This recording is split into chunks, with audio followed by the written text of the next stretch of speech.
नमस्कार, जोहार। आप देख रहे हैं आईना प्लस। साथियों, भारतीय संविधान के शिल्पकार, सिंबल ऑफ नॉलेज, बोधिसत्व परम पूज्य भारत रत्न बाबा साहब डॉक्टर भीमराव अंबेडकर साहब के पोते आदरणीय डॉक्टर भीमराव यशवंतराव अंबेडकर, राष्ट्रीय कार्याध्यक्ष the Buddhist society of India जो हैं वो हमारे साथ आज मौजूद है। झारखंड की धरती जमुआ में आज इनका आगमन हुआ है। बुद्ध पूर्णिमा के अवसर पर मैं कुछ सवाल इनसे जानने का प्रयास करूंगा। साहब, सबसे पहले झारखंड में आपका झारखंडी जोहार और स्वागत है आपका। और कहते हैं, एक चीज हम कहना चाहेंगे कि आप जो the Buddhist society of India का जो ये मिशन है और ये मिशन लेके जो आप यहाँ झारखंड गिरिडीह की धरती पे आए हुए हैं, इस बारे में आप क्या कहना चाहेंगे? जय भीम, नमो बुद्धाय। मैं पहली बार आज झारखंड में आया हूँ। यहाँ बौद्ध पूर्णिमा के कार्यक्रम में जो मेला था और बुद्धिस्ट सोसाइटी ऑफ इंडिया का कार्यक्रम था, लोगों को संबोधन करने के लिए मैं आया था।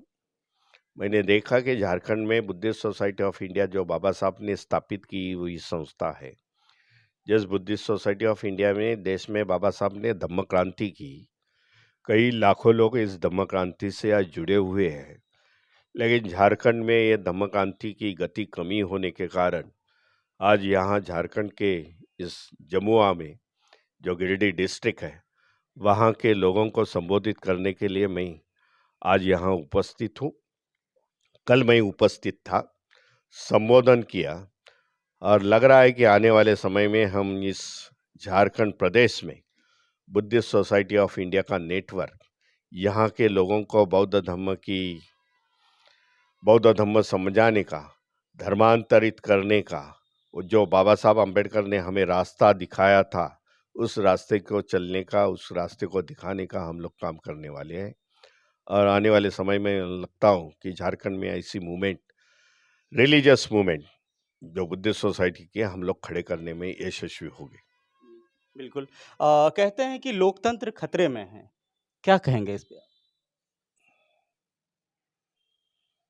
2014 से जिस सरकार इधर बैठी हुई है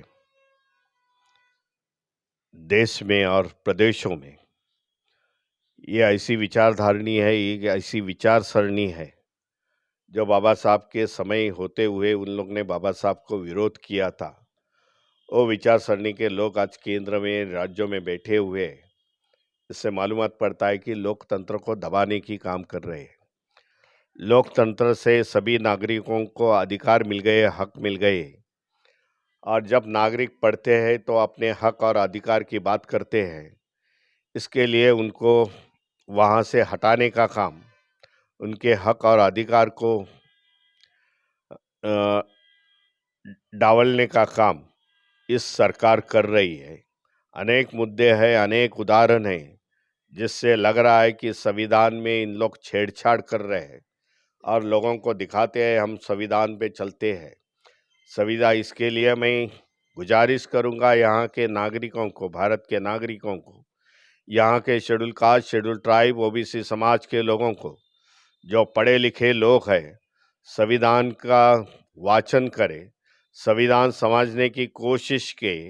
बाबा साहब ने हमें संविधान के माध्यम से क्या क्या अधिकार दिए हैं, वो अधिकार पर चलने की कोशिश करें, तो संविधान की जो छेड़छाड़ चल रही है वो नहीं चलेगी। जी बिल्कुल, लेकिन एक सवाल और कहना चाहेंगे कि भारतीय संविधान में जो संविधान को छेड़छाड़ किया जा रहा है और लोकतंत्र खतरे में है, लोगों की जो आवाज़ जो निकलती है उसे दबा दिया जाता है। जैसे आम मीडिया वाला, जैसे हम लोग स्वतंत्र मीडिया हैं और स्वतंत्र मीडिया एक जो जनमुद्दा होता है उसको जब उठाने का प्रयास करते हैं, तो कहीं न कहीं उसी लोकतंत्र, वही कॉन्स्टिट्यूशन को यूज़ करके हमें दबा दिया जाता है। इसे हम कैसे रोक सकते हैं? भाई, यहाँ की मीडिया इस सरकार ने हाथ में ली है।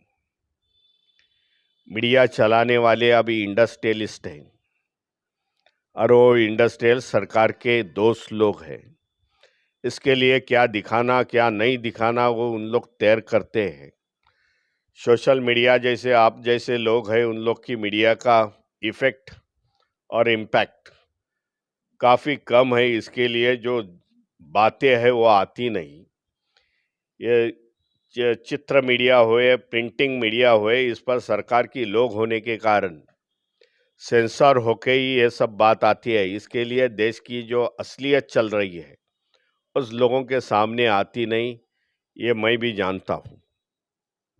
एक सवाल और हम चाहेंगे समय ना आखिरी लेते हुए, सवाल। हाँ, आखिरी सवाल कि भारतीय संविधान को लोग प्रयोग करके आज जो भारत का 4 स्तंभ है, विधायिका, न्यायपालिका, कार्यपालिका, पत्रकारिता, इन चारों में से तो न्यायपालिका और विधायिका में हमारे कम लोग जा पाते हैं और इसके लिए आप क्या कहना चाहेंगे समाज को? भाई, इसके लिए पॉलिटिकल अवेयरनेस होना चाहिए और जो भी लोग हैं, हमारे विधायक, हमारे जो समाज के लोग हैं, schedule caste, schedule tribe, OBC, जो बाबा साहब फुले शाहू अम्बेडकर को मानने वाले हैं, बहुजन के महापुरुषों को मानने वाले हैं, ऐसे पार्टी के एजेंडा को चेक कर लो और वही विधायक जो गुलामी की व्यवस्था से खिलाफ काम करेगा, उसी लोगों को खड़ा कर दो और उसी लोगों को चुनाव में आने दो। जी, बिल्कुल। एक अंतिम और पूछेंगे, बस एक। आज के दौर में समाज में देखा जाता है कि जो अंबेडकर को पूजते हैं, जो अंबेडकर को मानते हैं, वही जो है घरों में अगरबत्ती भी जलाते हैं। क्या कहेंगे? समाज को क्या निर्देश देना चाहेंगे या क्या उनको कहना चाहेंगे? भगवान गौतम बुद्ध और बाबा साहब को मानने वाले लोग उनकी तो पूजा करेंगे। मेनबत्ती,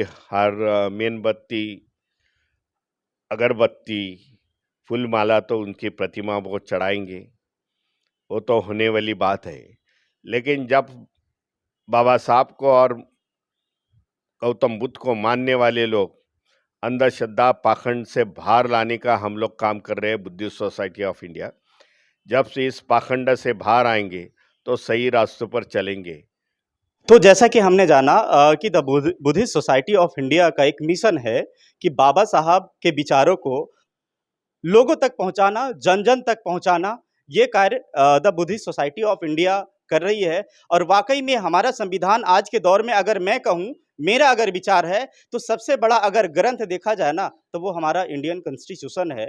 इंडियन कॉन्स्टिट्यूशन से बड़ा ग्रंथ कोई नहीं है और बाबा साहब से बड़ा नेता आज के समय में कोई नहीं है। आप इसको पूरा किताब पलट के देख लें, चूँकि कहीं भी मामला आता है तो उलट के वहीं संविधान पे ही अटकता है और संविधान ही जज करता है कि कौन न्याय है और कोई न्याय संगत में है और कौन नहीं है। तो आप समझ सकते हैं कि आज के दौर में सबसे बड़ा अगर कोई ग्रंथ है तो कॉन्स्टिट्यूशन है और ये हमें हर लोगों को जानने की ज़रूरत है। तो साथियों, यह जानकारी को लोगों तक शेयर करें और यह वीडियो अच्छा लगे तो चैनल को सब्सक्राइब जरूर करें। तो बने रहिए हमारे साथ। राम राम, दुआ सलाम, जय हिंद, जोहार।